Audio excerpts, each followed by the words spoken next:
Bonjour, ici Stevie Ray, bienvenue à cette deuxième portion de Bâton Rouge Live. Nous ne sommes pas en direct du fameux restaurant de la Chenet, comme vous le savez, nous sommes en édition studio sans contact, nous allons encore dans toutes les directions. Donc, dans cette deuxième partie de notre belle émission aujourd'hui, notre deuxième invité pratique depuis plus de 25 ans un métier intriguant qui sort de l'ordinaire. Il est portier, ou si vous préférez, doorman, dans différents clubs et bars de danseuses, ce qui laisse entrevoir un nombre presque illimité d'anecdotes et d'histoires loufoques.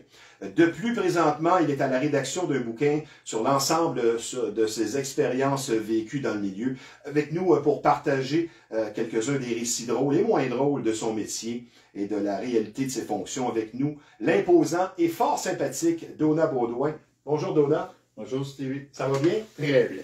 Je suis très heureux de te voir avec nous parce qu'on s'est rencontrés, bienvenue à l'émission tout d'abord, on s'est rencontrés d'une façon particulière et je vais le dire aux gens, c'est que j'ai remarqué ta carrure imposante alors que tu travaillais avec ton deuxième emploi, puisque tu travailles dans un marché d'alimentation, tu es gérant là-bas, sans nommer l'endroit.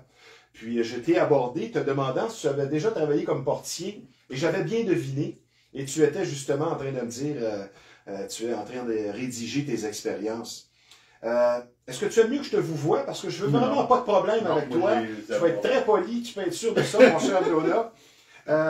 Je dois dire également que quand le processus qu'on a ici, des pré-entrevues, je prends contact avec quelqu'un, que ce soit une vedette ou quelqu'un, un chef d'entreprise ou quelqu'un qui a une belle histoire à raconter, on se parle un peu. Mais habituellement, les pré-entrevues durent 10 à 15 minutes, tu sais, selon les sujets. Mais avec toi, je dois dire que la semaine dernière, après 1h30 au téléphone, j'ai dû dire, OK, c'est assez. Je pense qu'on sera encore au téléphone, tellement que tu as vécu des histoires.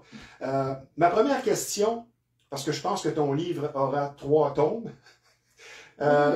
L'écriture de tes expériences, puis cette idée-là, ça t'est venu quand, à quel moment? Es-tu arrivé à un événement? Non, ça fait longtemps que j'ai le projet qui est mis up, je dirais au-dessus d'une dizaine d'années. Okay. Mais je me suis dit 2022, c'est en 2022 que je réalise ça. Parce que ça va être ta 25e année? Oui, 2022 c'est ma 25e année. Je veux dire, ton défi, ça va être de condenser tout ça, parce que habituellement, je sais pas, moi, la grandeur d'un texte d'un livre, c'est 250-300 pages, mais là, ça va être quelque chose. Oui. On va commencer. Ma première question, mais souvent c'est une question que je vais poser aux gens relativement à leur fonction. J'y vais plus loin dans l'entrevue, mais je vais commencer avec ça pour toi. Les prérequis, les qualités du bon doorman. Parce que moi, j'ai écrit que c'est pas seulement une question de taille. Ça, on va en parler plus loin. Savoir user beaucoup de psychologie, être toujours prêt à ce qui va passer, sur le piton, comme on dit, et être sociable. Mais selon Donat Baudouin et tes 25 ans d'années d'expérience dans les clubs, qu'est-ce qui fait un bon doorman? La psychologie, le dialogue.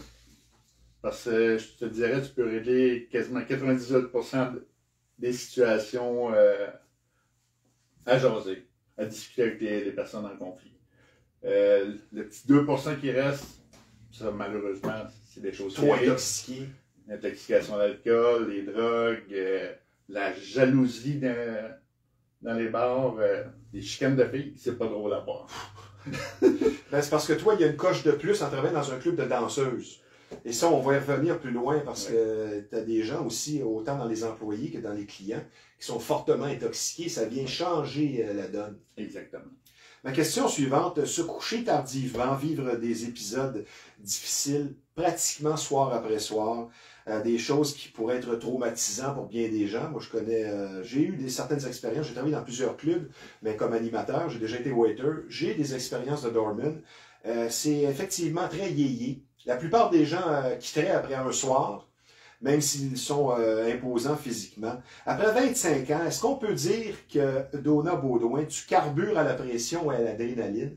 Parce qu'il doit y avoir un côté de toi, dans ta personnalité, qui cherche à vivre des situations qui sortent de l'ordinaire. Parce que, je veux dire, c'est très particulier ce que tu fais. Oui, j'adore. Puis, avec la pandémie, j'ai comme changé de domaine. Comme tantôt, gérant des marchés d'alimentation. Marché d'alimentation, oui. Mais il me manquait un petit quelque chose. Quand les bars ont réouvert, mon boss m'a rappelé. OK, parfait, j'ai ça à te donner comme disponibilité. J'ai dit pas de trouble. Rien que le fait de recommencer, ça enlève, comment je dirais ça, un pouce sur les épaules. Ça te fait une place pour pouvoir ventiler. Oui. Parce que dans un marché d'alimentation, tu ne peux pas crier après un client. Ben, j'ai ma question justement qui s'en venait. Avec la crise qu'on vit, il y a nombre de clients qui sont exacerbés, qui sont, comment je pourrais dire, frustrés de la situation.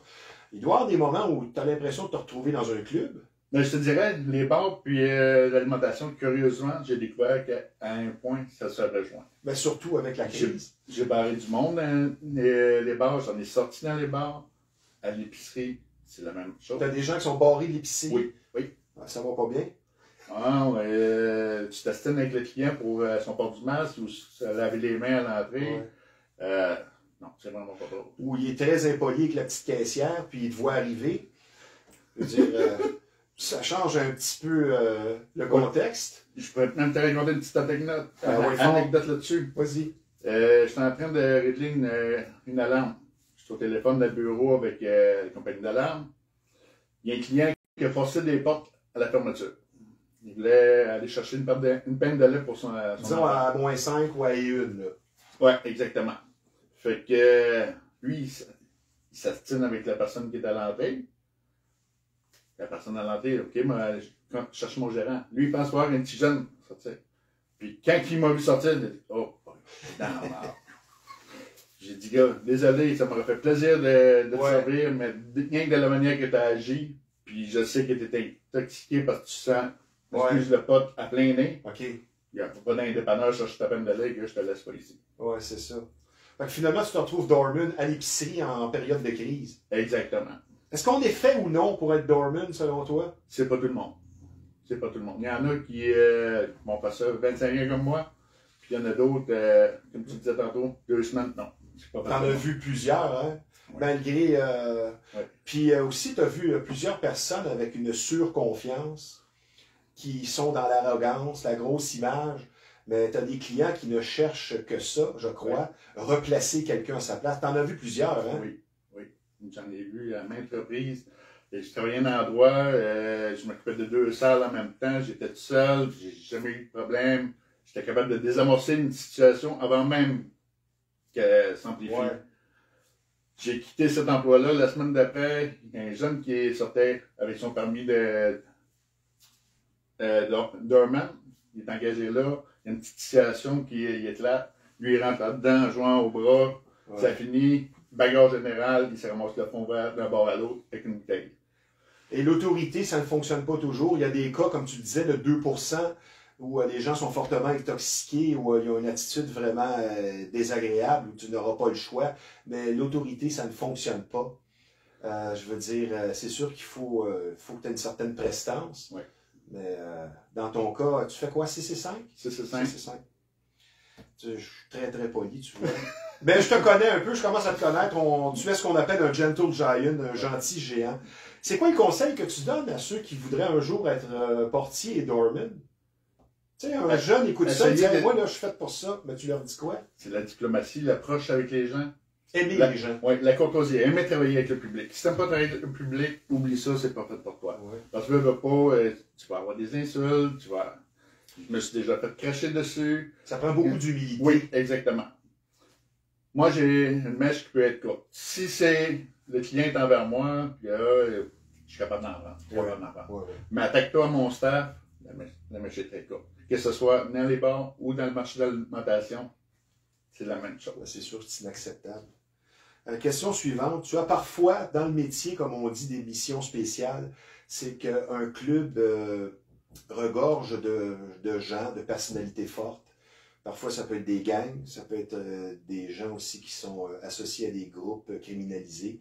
Et là, on veut faire le ménage et on fait appel à des gens comme toi pour une mission spéciale. Et ça doit être particulier. Oui, ça, je l'ai fait à 3 reprises. Pour sauver la business, comme. Oui. Tu fais un clean-up dans la clientèle, tu rentres là, tu peux être 1 mois et demi, 2 mois. Tu fais un clean-up. Des personnes indésirables, non, tu changes de place. Et mieux payé pour la mission spéciale. Oui, ça c'est sûr. C'est sûr, ça fait pas un salaire minimum pour risquer ma vie non plus. Oui, parce que risquer sa vie, c'est le bon terme. Je veux dire, dans la belle époque, je veux dire, un doorman faisait 100$ par soir et il y en a qui ont perdu la vie. Moi, je peux relater une histoire qui s'est passée en 1989. Un culturiste que je connaissais, un monsieur de race noire, il n'avait que 23 ans à l'époque. Il avait été découvert par Joe Weather, un culturiste qui avait beaucoup de potentiel. Je pense qu'il avait 22 de bras, il pesait 290 livres, il était de ta grandeur. Puis il a sorti quelqu'un, et c'est un ex-meurtrier qui sortait de... Je vais éviter les noms, mais c'est un ex-meurtrier qui sortait de prison. Il est entré en dedans, puis quand le doorman était aux toilettes, il lui a tiré 2 balles dans la tête. Et ce qui m'avait attristé, c'est que sa compagne était enceinte de quelques mois déjà, et sa vie s'est terminée là, comme ça. On va poursuivre dans tes anecdotes.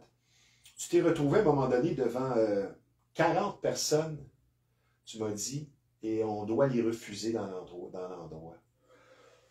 Ça, c'est quelque chose de spécial. Je veux dire, ça prend du sang-froid parce que 4 déjà, mais là, 40 personnes, un gang, Ouais.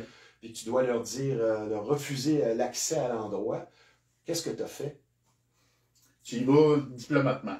Tu n'essaies pas d'arriver là et de dire désolé, non, le club ne vous accepte pas votre tenue vestimentaire, etc., etc. Ben oui. Faut que tu y ailles diplomatement, faut que tu y ailles psychologiquement aussi.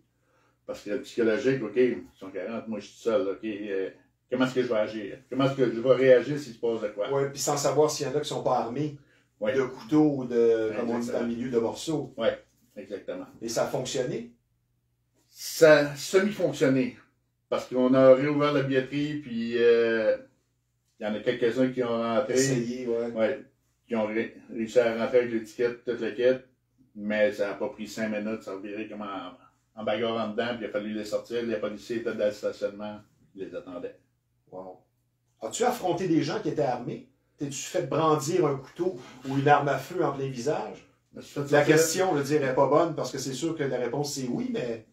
Je me suis fait sortir des couteaux, des morceaux, comme tu dis. Il y a même un client, une fois, il a sorti une hache. On était à Saint-Domingue, on est parti à rire. Il a dit, vous trouvez ça drôle? C'est un bûcheron. Oh, oui, c'est un bûcheron. On est parti à rire. Il dit, vous trouvez ça drôle? J'ai dit, oui.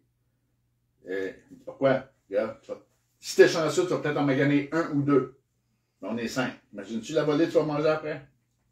Ah Puis oui. il a remis serré sa hache, puis il est reparti. Ça, j'appelle ça la psychologie inversée. Oui. Fait que t'essaies de faire comprendre comme de quoi tu peux être pire que lui s'il veut dans sa situation. Parce que lui, il ne connaît pas. Mais c'est un peu comme dans les arts martiaux, on en parlait toi et moi, c'est de servir de l'énergie de l'autre. Il s'en vient vers toi, mais il peut se ramasser dans le mur en courant trop vite. Un autre aspect aussi du métier de portier, de doorman, c'est que le respect attire le respect. Exact. Et tu as vécu une anecdote où la personne, en bon français, écœurait le barman. Tu l'as mis à la porte. Et tu me disais que ce gars-là, comme on dit en bon québécois, je pense que c'était un patché, je ne suis pas certain. Et lui attendait dans sa voiture. Oui, puis ça, c'était dans mes débuts. Puis je me suis toujours dit, gars, pourquoi tu disais la force quand tu peux régler ça diplomatement? Ben oui. Je l'ai mis dehors, mais j'insistais en le poussant, gars. Reviens demain soir, ça me fera plaisir, de te payer une bière, toute la quête. Rien à faire. Et non, il a réussi à sortir. C'était en 25 ans, c'est à peu près la seule fois que j'ai jamais tourné l'eau à la porte. Parce que j'ai su qu'est-ce qu'il y avait dans son auto, puis il a passé le reste de la soirée dans son auto. Puis quand je suis sorti à 3 heures, là, il était plus là. Mais le lendemain, je l'ai revu, puis il m'a dit, Donna, gars, j'ai apprécié de la manière dont tu m'as sorti, t'étais diplomate, t'étais gentleman. Il dit que t'as plus jamais de problème avec moi. Ah ben c'est bon, tant mieux. Ça prouve que tu fais du bon travail et que tu es bon Exactement. psychologue. On va en parler encore de ça plus loin. Travailler dans un contexte de passeport vaccinal, tu l'as vécu dernièrement au déconfinement. Oui. Est-ce que ça rajoute une coche? Je te dirais, ça a été quand même raisonnable. Oui. Raisonnable. Avant que le passeport arrive, j'ai vu des line-up que j'avais pas vu depuis les années 90. Des line-up pour rentrer dans un Les bar. gens ont soif et... Ils ont soif et ils veulent... Ça leur manque. Oui, ça leur manque. Là, une petite dose de bar pour toute l'équipe de social. Mais dès que le passeport est rentré, whoop, la clientèle, ça a droppé, je te dirais, de 70%. Puis là, ça a commencé à remonter. Mais... Maintenant qu'il y a les danses à 10, instaurées peut-être, je sais pas, moi ça fait une vingtaine d'années, ça vient changer le travail. C'est une particularité chez les danseuses. Certaines danseuses se voient confier presque un rôle de prostitution parce que dans certains bars, si tu ne veux pas faire de danse à 10, tu ne pourras pas travailler. Mais tu m'as expliqué, tu m'as parlé, relaté des anecdotes où il est important de compter le nombre de chansons parce que la fille facture au nombre de chansons. Et parfois, ben, toi, si tu es à l'écoute, ça va venir démêler l'imbroglio qui se présente. Oui, j'ai travaillé à un endroit que d'où ce que j'étais, je pouvais voir toutes les loges. Fait que, OK, une fille rentre dans une loge avec un client, je marquais son nom, puis je cherchais chaque tune qu'elle faisait. Fait que, quand elle sortait de la loge, ça disait au client, exemple, mettons le client a pris 20 danses, ben il en charge 360. Là, ça s'astine entre eux autres. Il y a bien des clients qui vont payer parce qu'ils ne veulent pas avoir de problème avec le doorman. Mais là, quand je vois ça arriver, on va voir c'est quoi le problème. Elle me charge 360, elle a fait 20 tonnes. Je regarde la fille. Ou je peux me mettre ma voix. Ah, je peux me tromper peut-être d'une tonne ou deux. Mais tu as fait 20 tonnes, il te doit 200. Ah, mais là, non, j'en ai fait plus. Excuse-moi, tu fais-tu des danses à 20? Tu fais-tu des extras dans la cabine? Non. Bon, ben c'est 200 qui te doit. C'est ça. Là, la fille, par après, elle s'approche de moi, elle a dit, j'aime pas ça de la manière dont tu travailles. Écoute bien, moi, je travaille pour vous autres et pour le client. Puis tu perds ton client si tu agis comme ça. Exactement. C'est pas intelligent à long terme. Les filles aujourd'hui, comment je te dirais ça? Ils veulent avoir le cash tout de suite. Pas un client, vraiment un poisson, on peut dire. Ah, lui, il a de l'argent plein les poches, il m'a fait 20 tonnes, il va charger 600$. Moi, j'essaie de comprendre aux filles, excuse-moi, t'es danseuse, t'as un bon client que tu pognes, maintenant il te fait danser 20 tonnes, je charge en 17, je charge en 18. Ouais, mais là, c'est pas payant pour moi. Non, excuse. Ça, c'est un client, quelqu'un qui va revenir. Ah, elle a été correcte, elle m'a chargé moins. Ouais, c'est ça. Je vais la refaire danser. Mais les filles, ils ont beaucoup de misère à comprendre ce procédé-là. Ben ça, c'est d'être bon aussi dans son entreprise. Je veux dire, si tu t'obstines avec un client pour 5$, tu ne seras pas gagnant. Tu vas gagner 5$, mais tu vas perdre ton client. Le premier bar où tu as œuvré, c'est un club qui n'existe plus. C'était l'Entretemps sur Saint-Michel à Montréal. Oui. Comment ça s'est fait, ton embauche? C'est une place que je sortais avec ma conjointe, toute la quête. Puis j'aimais l'ambiance et tout. Puis à un moment donné, le doorman, il avait un congé maladie. J'ai été approché le propriétaire. Puis c'est de même fil en aiguille que ça a commencé. Ouais. Le titre de ton livre sera Anecdote de bord, étrange de vie. J'aime beaucoup ça. Est-ce que tu dirais que le contrôle sur soi, c'est la clé, comme toi, tu me confiais que tu as été rarement fâché de travailler sobre? Est-ce que tu dirais que ça, c'est vraiment très important? J'imagine que oui. Quelqu'un qui est impulsif, qui travaille à la porte, tu dirais, il s'en sortira jamais. Non, mais non. Moi, je te dirais, en 25 ans, dans les bars, le monde qui m'ont vu vraiment fâché, je peux quasiment y compter ses doigts de mes deux mains. Ouais. Parce que je me sers beaucoup du psychologique. Ben attends, peut-être qu'à la fin de l'émission, tu ne seras pas content, tu n'aimeras pas ton entrevue. Donna, tu as un ami, Martin. Oui. Quand toi et lui, je veux dire, vous entrez dans un endroit ou dans des parties, quoi que ce soit, lui, il fait 7 pieds 3. Oui. Je veux dire, ça doit attirer les regards un peu, ça. Oui, on se regardait pas mal. Wow.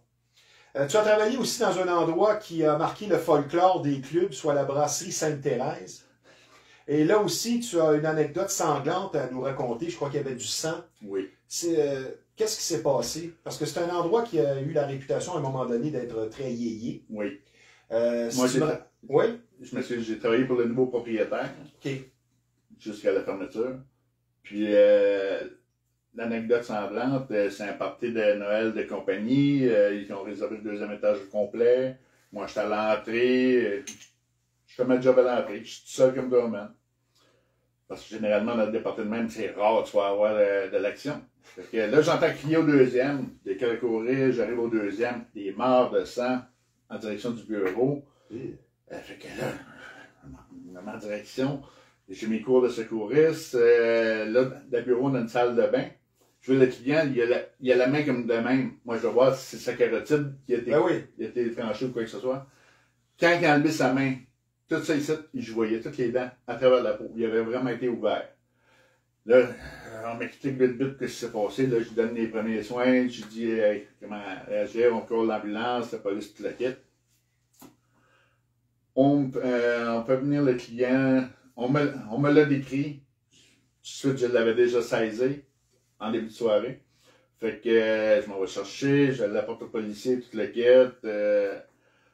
Tout ça passe, les policiers l'apportent au poste. Mais un verre sur pied, là, ce qui est arrivé, c'était 2 collègues de travail, ils ont décidé de régler le problème-là. L'autre avec le verre sur pied, il arrive, clair, dans la figure, le verre est éclaté, puis tout parti. C'est pas très beau, c'est pas une très belle image. Non, le gars, il est cicatrisé le restant de ses jours. Puis à l'entretemps, tu travaillais, tu étais seul doorman. Oui. Ça, c'est très exigeant. Et on peut parler de l'adrénaline aussi, parce que c'est sûr que tu as beau être calme, il y a des situations où l'adrénaline va te pousser. Tu vas affronter à un moment donné 7 hommes simultanément. Qu'est-ce qui s'est passé? Pourquoi? Il s'est passé quelque chose avec un gars, mais en avant de lui, il y en avait 6. Moi, il fallait que je me rende là. Mon adrénaline... 6 amis. Oui. Ça, c'est dans mes débuts. OK. J'avais pas conscience de mes agissements. Je voyais, OK, je focusais sur la personne. C'est ça. Ça pouvait être dangereux pour ma vie ou quoi que ce soit. Quelqu'un aurait pu me sortir un couteau ou quoi que ce soit. Mais je me suis rendu à la 7e personne. Puis là, un coup, ça a été réglé. Mes amis disaient, ça comment t'as fâché, ça valait. Non. Moi, je me rappelle pas de ça pantoute. J'ai focusé sur la personne, je me suis rendu à la personne. Un train? Hein? Un train? On peut expliquer ça demain. Le fait que tu n'as jamais eu de poursuite, de traumatisme, je pense, prouve que tu as fait du bon travail. Oui. Parce que dans ce milieu-là, ne jamais avoir de poursuite, c'est presque impossible. Déjà, d'être là en un seul morceau, ça prouve tout parce qu'il y a nombre de portiers qui ont été passés à tabac à un moment donné. Ils t'attendent parce que là, en bon québécois, tu joues à ça. Je pense que ça, c'est la meilleure preuve de ne pas avoir subi de procès, de poursuite. D'accord. Je te dirais, en 25 ans, je me suis touché au visage à 2 reprises. Ah oui? Puis, on peut appeler ça comme un sucker punch dans le milieu, mais j'ai fait comme les moustiques qui sont sortis ou quoi. Bon. Une autre anecdote, la fameuse claque légendaire qui est passée tout droit, que tu m'as raconté, ça c'est quoi ça? Ça, c'est à la brosse Sainte-Thérèse, à l'époque. Partie d'Halloween, il y a 2 clients qui sont habillés de la même façon que Smith, excuse. Puis mes doorman m'en apportant à l'entrée. Okay, supposément, il a fait un vol d'une bouteille dans du bar. Okay. Je regarde le gars. On va te laisser une chance, gars, parce que vous êtes 2. On peut pas décider de lequel des 2. Fait que ça reste la même. 20 minutes plus tard, on me rapporte la même personne. Non, là, t'es expulsé, puis t'es le kit. Il fonce sur moi, puis il va rentrer. Il peut me pousser, puis il avale comme 10-15 pieds plus loin. Il s'en relève, puis il continue les insultes. Moi, quand je suis rendu dans ce mode-là, là, c'est. C'est ça. Moi, depuis qu'un avocat. Petite parenthèse, depuis qu'un avocat m'a dit tu donnes un coup de poing à quelqu'un, c'est une agression. Tu lui donnes une claque, c'est une correction. Moi, ça restait là. Fait que là, le client, moi, je crains, puis tout le kit. Mon gérant est honnête de moi, il m'a déjà vu claquer. Puis il dit, ça commence à prendre. Moi, je le claque, ça fait tatlao.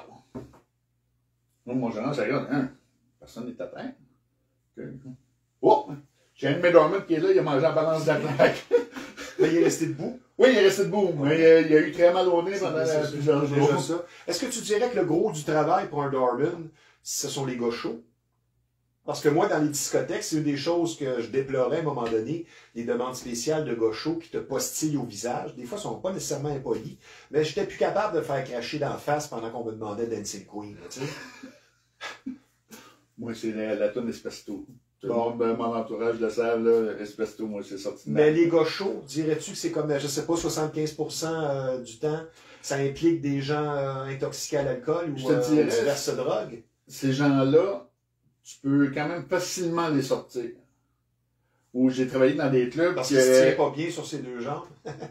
Ça, tu le vois. Si la personne arrive déjà intoxiquée, tu as le droit de le refuser. Ouais. Fait que non, t'as pas le droit. J'ai pas envie que tu rentres, tu te plantes, tu te blesses. Ben oui. Les assurances, tout. Il y a des injustices dans le milieu aussi. Il peut y avoir des pertes d'emploi injustes parfois. T'es passé par là. Malheureusement, dans les bars, parce qu'on doit trancher, c'est ça. Ouais. Et tu as travaillé dans un club, ça fait pas tellement longtemps qu'on ne nommera pas, mais ça se passe sur la plage. Une ambiance de beach, comme on dit, mais c'est le jour et là, il y a beaucoup de gens intoxiqués et jeunes. Et ça doit être assez particulier, merci. Oui, c'est très spécial. Vraiment plus difficile encore que dans un club la nuit? T'as beau... je te dirais, j'ai travaillé 3 heures. J'ai travaillé 3 ans là-bas, puis il arrivait toujours des anecdotes à toutes les fins de semaine. Il fallait s'impliquer physiquement, puis toute la kit. Puis, je te dirais, entre un bar de quartier puis un club que tu peux contenir 15 000 personnes, la différence est pas pareille. Parce qu'un petit bar de quartier, Oui. tu peux plus en prendre, OK? Tu peux laisser des chances. Oui. Tandis qu'un club à 15 000 personnes, Oui, c'est si tu commences à y laisser une chance, tu as 15 000 personnes à y laisser une chance. C'est ça. Fait que tu peux pas. Oui, beaucoup de paires de yeux. Exact. Tu as travaillé donc au total dans 20 clubs, une vingtaine de clubs. Facilement.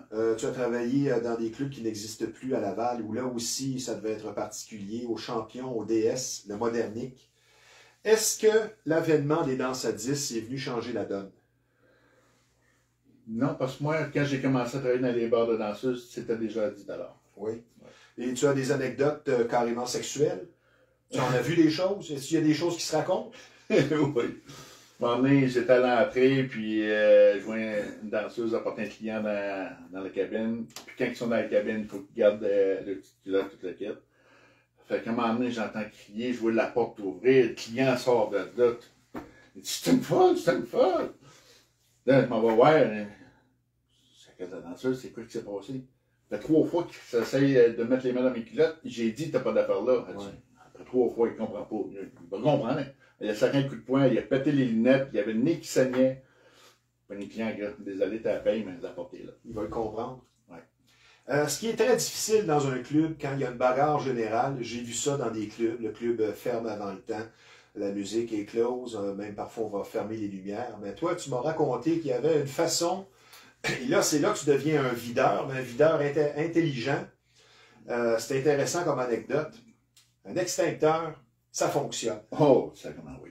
Tu veux que tu me racontes cet épisode-là? J'ai travaillé pour un bar qui a fait une tentative d'ouverture. Tentative. Je dirais peut-être une dizaine d'années, ça a duré 1 mois, le bar.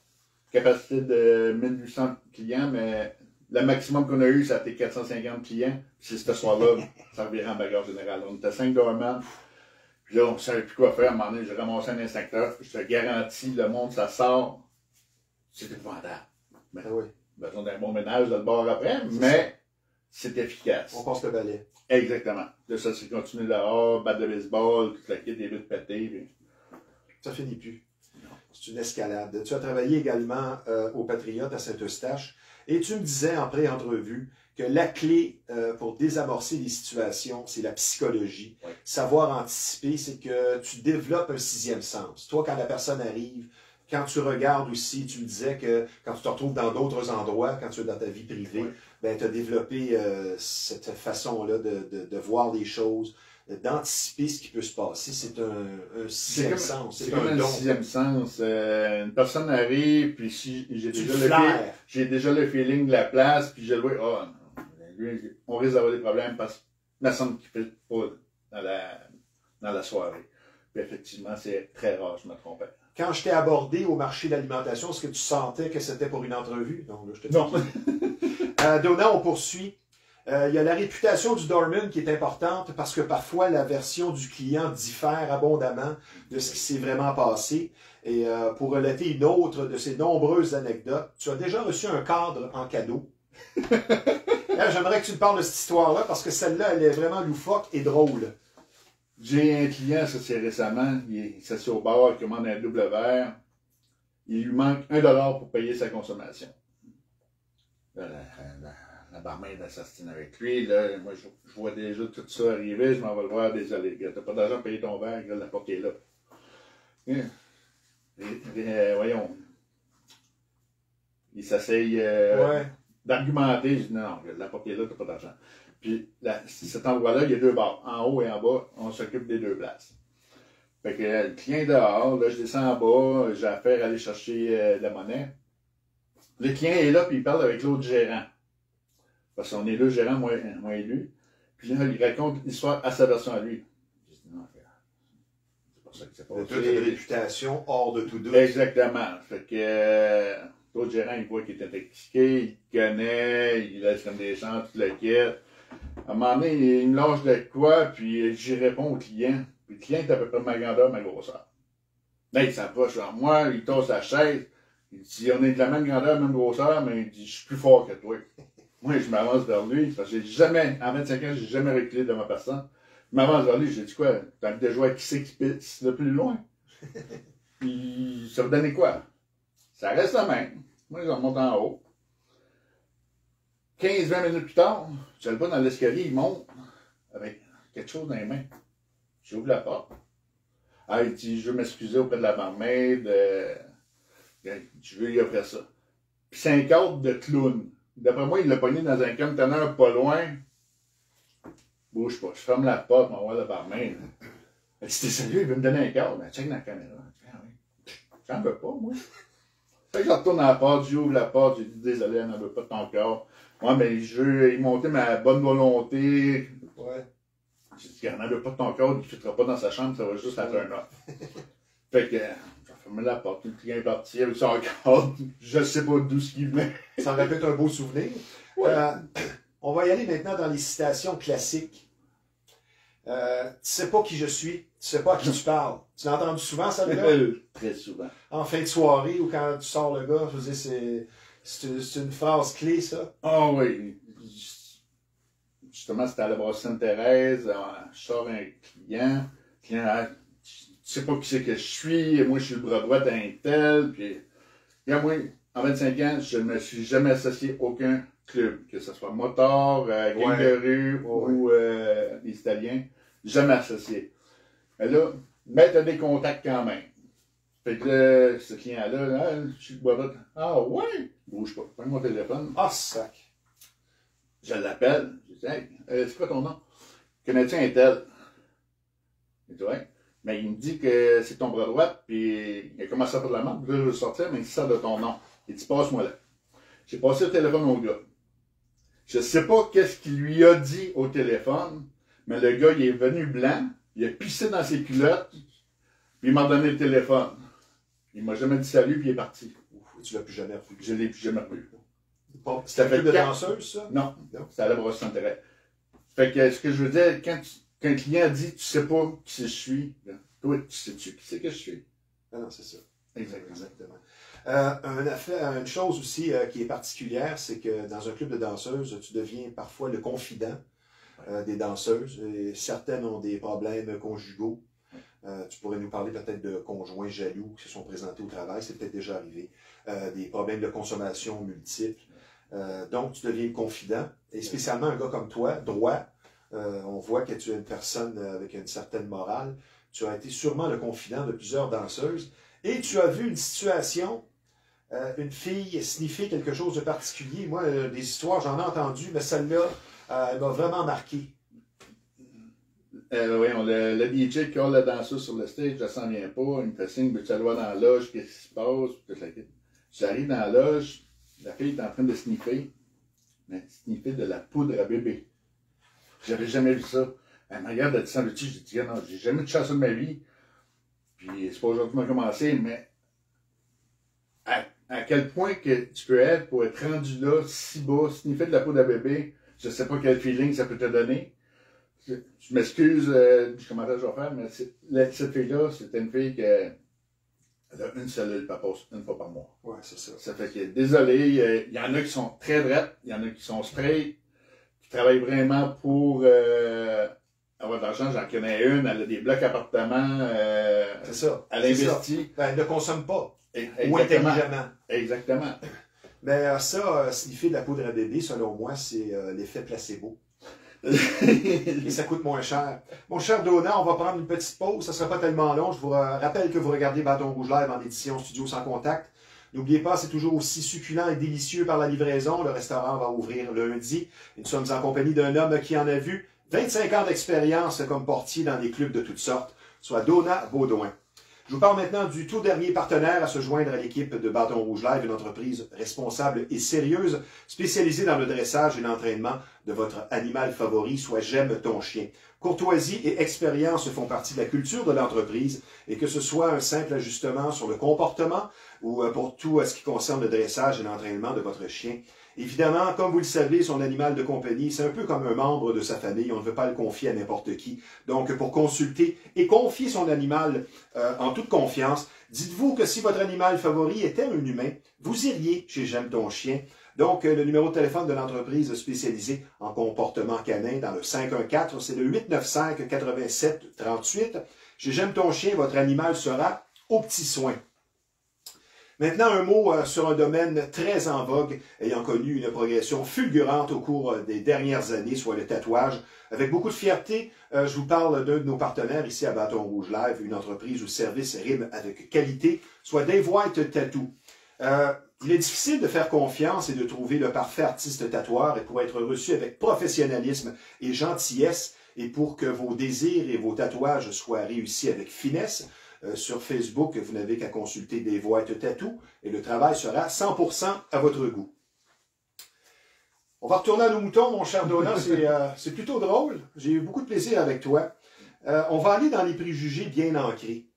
Tu es Doorman, donc tu n'as que des gros bras. Tu n'es pas là pour d'autres choses que vider le club. Tu es un videur et tes qualités ne sont que physiques. Non, c'est faux. La réalité, c'est que tu es pratiquement un psychologue et très diplomate. Exactement. Mais est-ce que tu l'entends? Est-ce que tu le vis, ça, ce préjugé-là? Peut-être plus il y a 20 ans, qu'on te regardait comme, je sais pas, une paire de bras. Non, moi, je suis genre... Dans ton approche. Exclu voyons, du stéréotype. Oui. Moi, je peux être le genre de personne gars, qui va créer une ambiance, qui va avoir du fun, qui va socialiser avec les clients, toute la kit. Mais il y a une limite qu'il ne faut pas qu'il franchisse. Ouais. S'il y a franchisse, là... Non, c'est ça. Mais sans le dire la limite, le monde le sait. Puis c'est rare que ça arrive, que ça déborde. Donna, avec l'expérience, le flair développé, tu nous parlais tantôt du sixième sens, voir à l'avance les problèmes qui se pointent. Pourquoi, en général, les gens cherchent le trouble? C'est sûr qu'il y a l'intoxication, mais de ta longue expérience, moi, j'imagine que les gens ne sont pas bien, ils vont se défouler. Mais pourquoi un gars cherche le trouble? C'est pas intelligent. Première raison, la jalousie. Mettons, je peux être dans différentes sortes de bars. La jalousie, OK, un couple sort dans un bar, il y a un autre client qui spotte la fille, whoop, le pogne, puis ça explose. C'est ça. La jalousie, l'argent, parce qu'il y en a qui dépensent beaucoup. Le prestige. Le prestige. Puis il y en a qui jouent les machines d'Auto-Québec. Ah, puis là, la frustration qui embarque. La frustration, j'en ai déjà vu, ça fait des coups de poing dans les machines. Ouais. Ah, oui. Ça non plus, ça passe pas de briser une machine. Non. Ben oui. Ça passe pas. C'est toutes sortes de choses. Les deux premiers, c'est vraiment la jalousie et l'argent.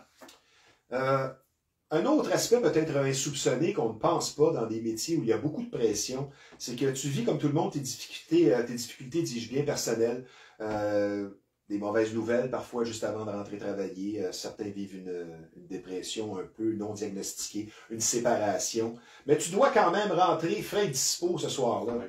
Je veux dire, tu as connu des coéquipiers qui vivaient des choses. Là, on se tient serré, je veux dire, entre équipiers. Mais toi aussi, tu as vécu des choses, comme tout le monde. Oui. Ta conjointe est survivante du cancer. Oui. Donc, c'est pas facile de rentrer quand tu vis des choses. Mais ce que j'ai toujours essayé, c'est la vie personnelle d'un côté et la vie professionnelle de l'autre côté. J'apporte pas du travail à la maison. Puis j'apporte pas la maison au travail. Parce que c'est ça, les dommages collatéraux, tu as connu une mauvaise soirée, tu arrives à la maison, un certain traumatisme, toi tu dis que tu dors bien malgré tout, oui. Mais il ne faut pas ramener ça à la maison parce que tu as une famille, tu as une conjointe. Oui. Pas facile. Non, puis je te dirais, comment je te dirais ça? La jalousie avec ma femme, il n'y en a pas. Elle vient prendre un verre où je travaille, les filles sont contentes, ils osent avec elle, tout le kit. Il y a même des filles qui disent « Ah, ta femme, vient-tu demain? Ok, je me boucle pour demain. » Ça vient. Mais si tu es toi-même très respecté, c'est sûr que ça aide aussi. Je veux dire, qu'est-ce qui est le plus difficile dans ton métier, tu dirais? Parce que tu sembles bien maîtriser tous les aspects, mais il doit y avoir un aspect que tu trouves peut-être un petit peu plus compliqué par moment. Il y en a quelques-uns, mais je te dirais énumérés, là. Il n'y a pas grand-chose. Toi, tu aimes vraiment ton métier. Oui, j'adore ça. C'est ma place pour vendre. Tu n'as jamais voulu tout lâcher suite à une ou deux mauvaises soirées. Non. Au contraire, le défi est plus grand. Exactement. Un peu comme Mary G nous parlait tantôt, devant un obstacle, on doit faire preuve de caractère et ça nous pousse à aller plus loin. Exactement. Il faut aimer travailler aussi, parce que la plupart des doormen et des gens qui travaillent dans les clubs, que ce soit les DJ, les animateurs, ils ont 2 jobs. Donc, il y a le phénomène de la fatigue aussi qui embarque. Il faut rester patient. Oui, ça, la patience, ça reste là. Puis, comme je te disais, j'ai toujours différencié les deux. Ça fait que le psychologique, Ouais. il est quand même bien. C'est ça. Ça fait que ça va très bien dealer. Non, vraiment, c'est pas facile ce que tu fais. As-tu vécu, tu es encore amoureux de ton métier? Oh oui, oui. As-tu vécu des situations de chum jaloux dans un bar de danseuse qui se présente là, peut-être soit intoxiqué ou dans un comportement agressif? Je te dirais non. La seule place que j'ai vu une expérience Oui. de couple, c'était dans un bar, le client est en train de jouer des machines, je vois sa femme rentrer, puis elle spot, il est dans les machines. Ah, Le gars, il l'a jamais vu venir, elle l'a ramassé, la femme, elle pesait peut-être 2 fois son poids au gars, elle l'a ramassé par l'épaule, elle l'a sorti, puis ben, j'en ai pas vu de la journée, le gars. Mais tu es revenu le lendemain? oui. Encore autant de drogue dans les clubs qu'avant ou c'est à peu près la même chose? C'est quoi, tu dirais? Je te dirais, c'est plus caché qu'avant, Plus discret. plus discret, mais il y en a toujours eu. La différence majeure avec tes débuts dans ton métier, c'est quoi? Est-ce que c'est la même chose encore ou ça a évolué? J'ai appris qu'on faire plus une self-control, comme que je t'ai dit, les 7 Ouais. personnes tantôt, j'ai focusé, C'est puis Non, mais dans l'approche, la clientèle et tout ça, est-ce que le métier a changé ou c'est la même chose? c'est pas mal la même chose. En tout cas, moi, pour ma part, j'ai toujours accueilli le monde les bras ouverts. Dans ce que tu fais, on va accélérer le processus, il ne reste que 5 minutes. On pense souvent aux agressions contre les employés, le danger pour ta vie, comme tu disais si bien tantôt. Mais séparer un conflit, une bagarre, c'est pas plus facile non plus. Je te dirais, une bagarre générale en gars, ça va bien. Une bagarre de filles. Ah, ça. Oh, ça c'est... un autre aspect. Catfights.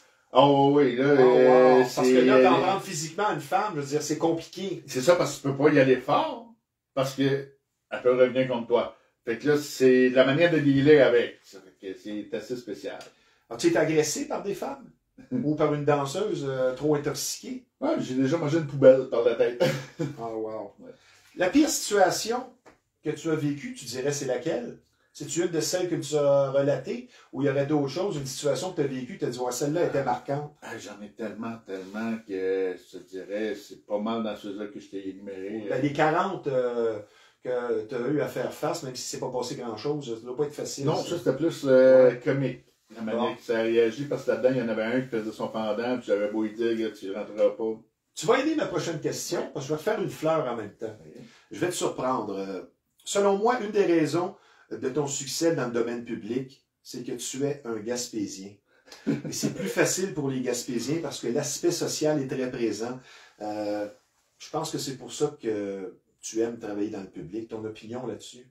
Ouais, Sans prêcher pour ta paroisse, moi j'ai connu nombre de Gaspésiens. J'ai travaillé dans une station de radio en Gaspésie, à Sainte-Anne-des-Monts, à mes débuts en 94, et je dois te dire que les Gaspésiens sont spéciaux, ils l'ont l'affaire pour tisser des liens. Oui, ça l'aide beaucoup. Mais je peux pas en faire majeure partie parce que je connais des collègues, des Français de France, j'en connais de toutes les nationalités. Puis, c'est comme partout ailleurs, t'as des pommes pourrites, puis t'as des bonnes pommes. Ben ça, j'aime ce que tu dis. Y a-tu encore bien des pogneux de fesses dans les clubs de danseuses? Oui, il y a des claques qui se perdent des fois. Wow. As-tu des blessures physiques dues à ton métier qui t'ont suivi? Ou pas grand-chose? Souvent, ça peut être un mal de dos suite à une bagarre ou quoi que ce soit. Non, j'ai déjà mangé un coup de coude derrière la tête, j'ai regardé le client, puis lui il est parti à courir. Moi, c'est comme si on m'avait pas touché. Ma question suivante, est-ce que le fait d'être un mastodonte, très imposant physiquement, malgré ce que les gens pensent, là, que tu n'es qu'une paire de bras, est-ce que c'est finalement un avantage, un prérequis ou parfois même un désavantage? Dans la psychologie du contact avec le client, soit qui est intoxiqué. Ça l'aide, mais il y a un stéréotype qui disent que les petits vont toujours essayer de tester les grands. Ou se prouver, se faire un se nom. prouver, oui. Puis je te dirais, ça m'est jamais arrivé. J'ai déjà sorti un client, je vais revenir à 3 heures, me tirer, je suis parti à rire. Tu trouves ça drôle? J'ai dit oui, pendant le numéro, tu fais comme les autres. Ouais, c'est ça. Mais physiquement, comme je t'ai dit tantôt, j'ai eu deux personnes qui m'ont touché dans le visage en 25 ans, puis j'ai fait comme des mouches sont sorties ou quoi. Es-tu d'accord avec moi que ce n'est pas nécessairement le plus grand, le plus imposant qui est le plus dangereux? Non. C'est ça, hein? Non. Celui qui parle pas, ben, parfois, c'est lui le plus dangereux. Exactement. Tu sors quelqu'un qui parle pas, méfie-toi. C'est ça. Tu sors quelqu'un qui jappe en sortant, là. Je pense que je vais, comment je pourrais dire, parler de ton métier. Je vais faire une référence avec une phrase de la Bible. C'est que tu n'as pas le choix de combattre le mal par le bien. Exactement. Ça s'applique un peu dans toutes les sphères de nos vies. Oui. Mais je pense que c'est bizarre de prendre une citation biblique, mais je veux dire, c'est ce que tu dois faire. Exactement. Tu te sers de ta tête. Puis les doormen qui sont blessés, bien souvent, OK, je te dirais, c'est qu'ils font de l'alta, ils ne savent pas les deux têtes. Ma dernière question, est-ce que ça se peut que ce soit peut-être plus facile et plaisant parce que les groupes criminalisés ou les groupes de tout genre, parfois ça peut être particulier, mais contrairement à ce que les gens peuvent peut-être penser, c'est que travailler avec une clientèle de la mafia, c'est peut-être plus facile, de moins de niaisage? Oui, parce que eux autres, ils ont fait comme... ouais, c'est ça, le standing est là. C'est là que tu vas avoir de problèmes avec des gangs, les motards, ouais, les gangs de rue. Ouais. C'est les petits nouveaux. Eux autres qui ont le nom à faire, c'est avec eux autres que tu vas avoir des problèmes. C'est tellement bien dit. Donna, il ne reste plus de temps. Je te remercie. C'est un entretien intéressant et je dois dire différent. J'en ai fait des centaines dans ma vie, dans ma carrière, mais je vais te réinviter parce que je pense à la sortie de ton livre. Je te félicite parce que 25 ans prouve tes qualités. Tu es presque un psychologue. Je pense que je pourrais te parler de n'importe quelle situation de la vie, non seulement de ton vécu personnel, mais ce que tu as vécu. Tu as 2 vécus à ton âge. Je te félicite. Je te souhaite encore beaucoup de succès, des démarches que tu vas effectuer pour ton bouquin. Merci d'avoir été des nôtres, Donna Baudouin.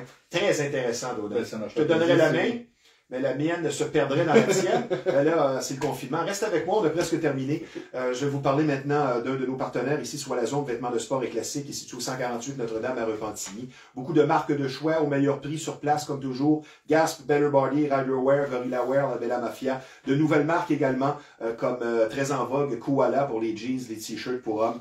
Timberland, le classique, et Lacoste, vêtements et souliers. Ce sont des marques de choix. La zone vêtements de sport et classiques, c'est au 148 Notre-Dame. Merci à nos 2 invités, Mel et G. Merci, Donna. J'ai vraiment eu beaucoup de plaisir. Ici, Stevie Ray. À la semaine prochaine.